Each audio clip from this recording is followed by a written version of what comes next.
Hi, this is so exciting. This is the first time that I have done a video where I'm reading one of my stories. I've written stories before, but not actually shared them in this way. I hope you really enjoy it. So if you sit back really quietly and just enjoy the story, you might want to shut your eyes, or you might want to take in the lovely scenery behind me, whichever works for you. Now, this story is from a book that I'm writing, and it's called I Could Only Imagine Evie. Now, this is episode 1, and it's called I Am the One. I can only imagine. It's a strange saying, isn't it? I can only imagine. It's strange to me because ever since I can remember, that's where it all started. This story and all these stories began in my imagination. This story is just one such story. I became very aware that I was being intently looked at. Watched would be the wrong word. This was more like someone who had been waiting for the longest time for someone they loved very deeply to wake up. A bit like in those films where they are on a galactic adventure to another planet and have been in hypersleep for a millennium of light years. But when they wake up, it feels like it's been a few short hours. You know when you go to sleep at night and then just like 30 minutes before the alarm goes off, you fall into a deep sleep. I'm joking. The type of sleep in this story is like no other. It's indescribable. No one really knows where we were before we were physically born, do they? Each have their own beliefs, and some haven't even considered it, so it seems. For me, I have been contemplating for some time who I am and why I am here. On this morning, it was the first morning of every morning that ever existed. Now that is quite a statement to make. Think about that. What if you were the first person to wake up in a world where no one had ever existed before you? This is the predicament I found myself in. I lay very still as I began to take in my surroundings. At first, I noticed I could see the clearest blue expanse above me. So clear, in fact, that I could see this huge, circular, glowing light above me. Slightly to my left was a tree. It was so beautiful. It was literally laden with the juiciest looking fruit, and I could almost hear it calling to me to try some. To my right was another tree. Its fruit was kind of hard to make out. In fact, as I sat there contemplating what type of fruit it could be, I counted 9 different types on that one tree. But it wasn't so obvious how to eat it. I decided to come back to it another time. I could see the wind catching the leaves on both trees, and I could feel that same breeze gently caressing my face. I reached out with my hands and I grabbed what felt like, yes, strawberries. All around me, strawberries growing wild. I picked one and took a bite. It wasn't like any other strawberry I had ever tasted. It was covered with the fresh dew of the first morning ever, and the fragrance from this strawberry was such that the smell alerted all my senses, and it was as though when I bit into it, the sound was in stereo, as if echoing in the delightful garden I appeared to find myself in. I took a deep breath in and released an exhilarating breath that sounded like Yahweh, reverberating as it left my lips. It seems this was the first word I had uttered in, well, forever. The sense of being intently looked at drew nearer to me once I'd breathed out, as if I had literally, yet unknowingly, called them.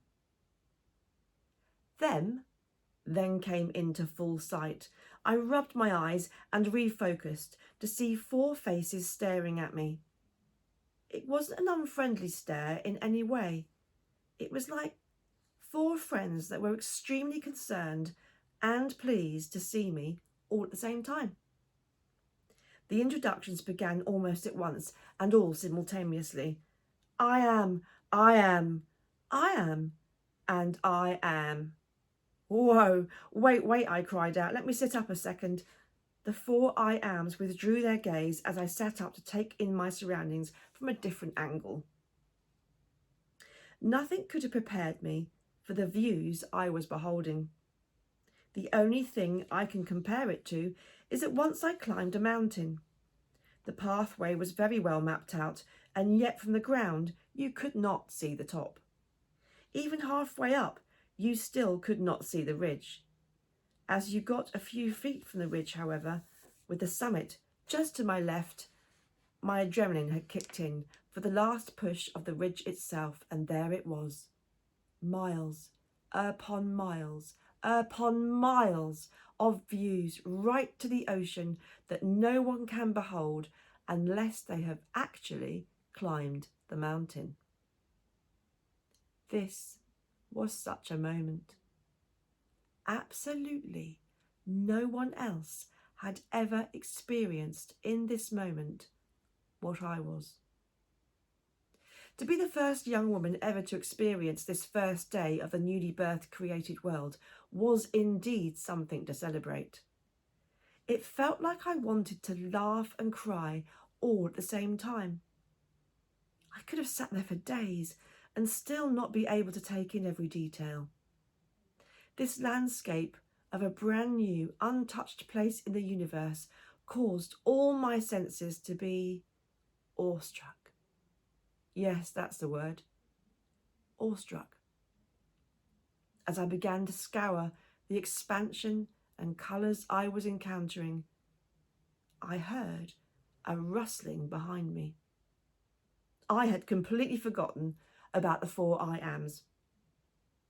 I stood to my feet and turned around very slowly, still acclimatizing to the atmosphere and my surroundings. There were 4 people before me. The first I am said, "Hello, little Evie." I presumed that it was me he was addressing in his fatherly tone. The second one said, "Welcome, and it is so lovely to see you again, young Evie." The third chuckled and danced around me like a wisp of air that made me feel tingly and warm. And the 4th I am put his arm around me and said, "Finally, I thought I'd never get to meet my other half, and now here we both are." The first I am drew me to one side and left the others deliberating over which bit of this garden each one was going to show me. I was trying to listen to their plans as well as focus on the I am I was currently with. It seemed that my hearing was so finely attuned that I could hear all 4 voices at once. From what I could understand, it wasn't so much which geographic part each of them was now going to show me, but more so which characteristics of the garden they were responsible for that each one would show me. My focus went back to I am the one. He guided me to a rock and said, "Come and sit with me for a while, my child." I felt like I had known him forever, and it would come about that this was quite the possibility. I had so many questions. Like, how did I know that strawberries were strawberries for a start? I am the one held out his hands to me, inviting me to place my hands in his. As he did so, I could clearly see that my name was etched on his hands. Yet my name was alive. Just as when you look at the stars above you, your eyes begin to take in more and more stars, so was this encounter with my name. As I looked, I could see more names, and it was as though I was looking into his hands, and I was looking into a very large expanse, not just a physical form. More than this was the way I felt when I was with him. To start with, once our eyes locked onto each other, I simply couldn't look away. It was like our gaze held. He looked so deeply into my eyes that I began to realise that we weren't talking to each other, but within each other. I know that sounds a strange thing to say, but it truly felt as though his voice was inside me and my voice was inside himself. It has to be the deepest, most incredible conversation I have ever had that I am currently aware of. He began to explain about holiness and the importance of making the right choices. The whole point of your being here is to discover two things, Evie, and then once you discover them, to make a choice that those two things will lead you to make.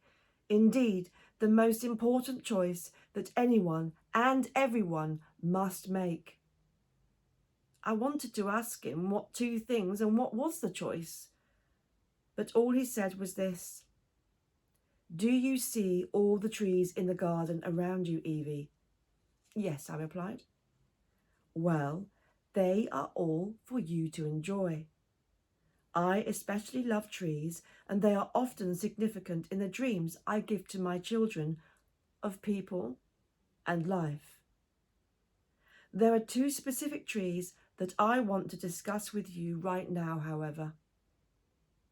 Cast your imagination back, Evie, to the first time you opened your eyes on this first morning. Do you remember seeing two trees? One tree had very delicious looking fruit on it, and the other had 9 different types. The two trees represent two systems that I have created in order to give you free will. The tree with the delicious fruit represents the physical world system around you that you can physically touch, smell, taste, see, and hear. It's easily accessible and looks amazingly desirable. The second tree, however, has 9 different types of fruit that aren't as obvious and easily accessible as the fruit of the first. These 9 fruits carry character that is built over time through relationship with I am. It therefore takes longer to obtain this fruit. All I can tell you in a nutshell right now is that you will trust me as the one who created all that you physically touch, smell, taste, see, and hear. Will you trust me when I tell you an extremely important thing that I need you not to forget?" "Of course," I said, with childlike faith rising up. "Well, I have no reason not to trust you." I am the one said, "I am giving you all the trees, in particular the second tree. But under absolutely no circumstance are you to try the fruit from the first tree. Can you trust me to accept this, young Evie? Would you say that right at this moment you feel the most alive that you ever have?" "Oh yes," I replied. "I feel I could fly and jump and dance and sing. I feel, yes, that's it. I feel so alive. I feel so connected to you, as though we were one person." "Exactly," said I am the one. "And that is good. However, if you decide to break this agreement that we are making, you won't feel alive anymore. you will feel something completely different. Let us call this different thing death. That's the end of episode 1.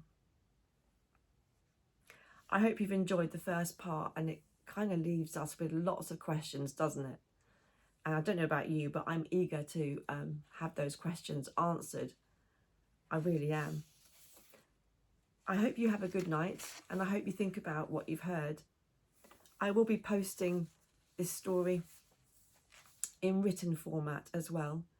And what I would ask you to do is that you would hit the like button below this video for me, and also subscribe. It doesn't cost any money, it's free, but it will help to get these stories out to others, and it just helps with the whole technical side of things, which is really clever actually. But I would ask you to do that for me if that would be okay. Dream big. I hope you sleep well, and also don't forget that you can only imagine. Thank you.